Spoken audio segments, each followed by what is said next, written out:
Americans are now obese. We have a huge number of people who are overweight, and so many people are saying, what's the best way to lose weight? Well, that's a question that many Americans are struggling to get the answer. Our next guest says he found a surefire path to a wellness revolution. Vitamins, health food, exercise, fitness clubs. Despite this growing trend, only a small percentage of Americans really understand what it takes to stay healthy. In 1996, Paul Pilzer, a world-renowned economist, became interested in the field of health and made some significant discoveries of his own. He then wrote the book, The Wellness Revolution. 61% of our population is overweight. And worse than that, 27% is clinically obese. That's overweight at a point where you don't know where to turn. Through his scientific research, Paul found out what you need to know to move from sickness and obesity to vibrant well-being.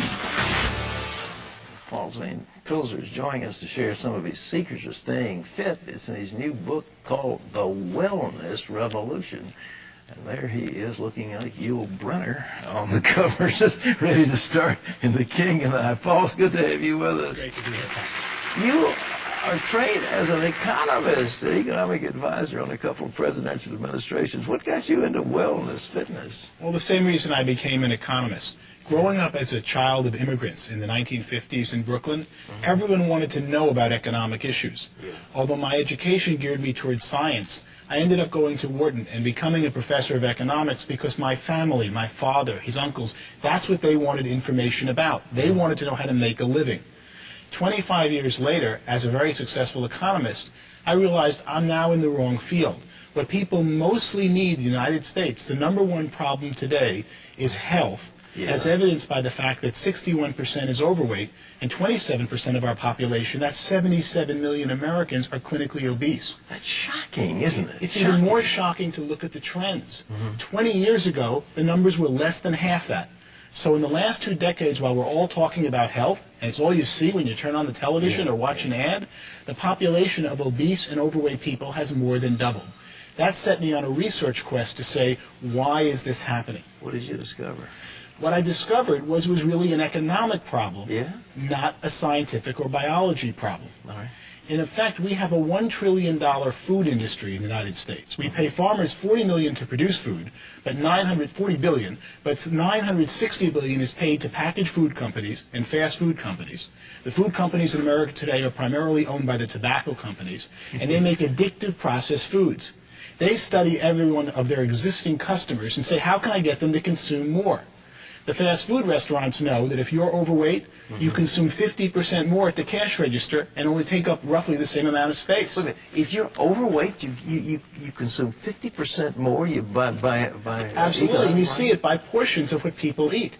So they study American consumers like rats in a laboratory. You have a favorite Christian singer, and all of a sudden you feel good about a certain addictive fast food. Guess who sang the commercial that's in the back of your mind when you go to buy it at the checkout counter?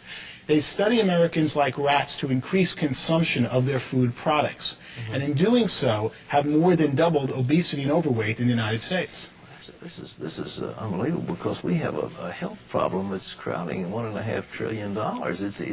It's run away, and obesity is one of the major causative factors: heart disease, high blood pressure, and so on. Everything, and really most of our medical problems today that are non-pediatric or non-geriatric stem from being overweight and obese.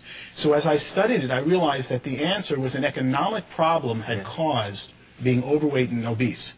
As I studied it, I saw America ready for a revolution, a wellness revolution, and that there was a new industry emerging called a wellness industry. We spend $1.5 trillion on medicine, which is really the sickness industry. That's right. It's not really health, it's about when you get sick, they treat the symptoms of your disease. We currently spend, and that's what amazed me the most, $200 billion on wellness, fitness clubs, healthy foods, vitamins and supplements. Most of that didn't exist.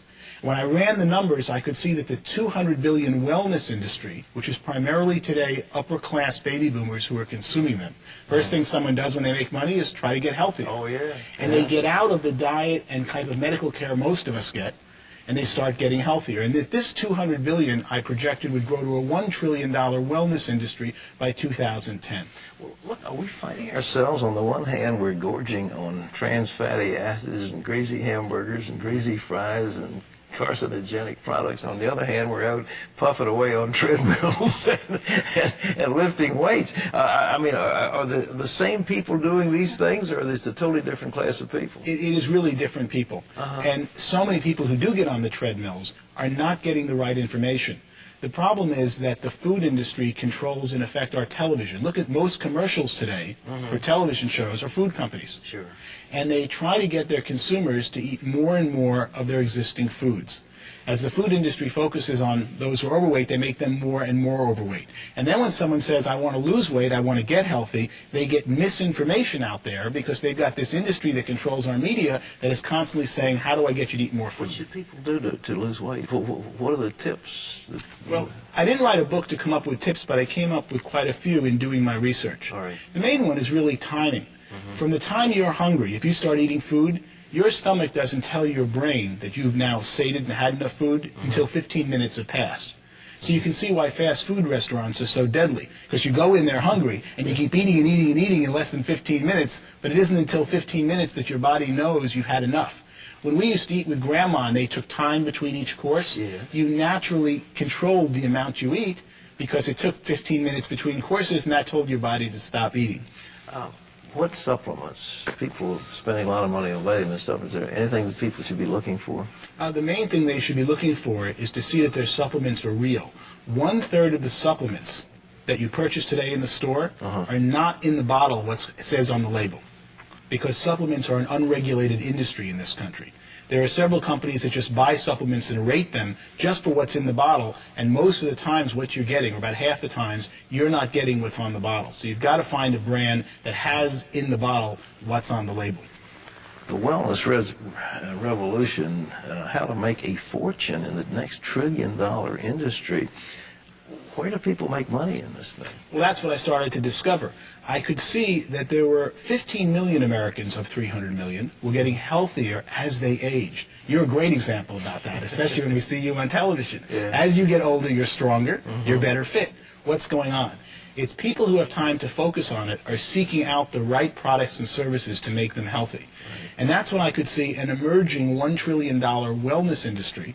One of the most surprising parts of my research was to find that it already reached $200 billion. But if you think of what you now spend on supplements, on fitness, on weight training, and time and money that you never dreamed you even needed 20 years ago. That's exactly right. You are a very typical consumer of this upper crust that's becoming and will become the entire nation, I believe, as this new wellness industry emerges.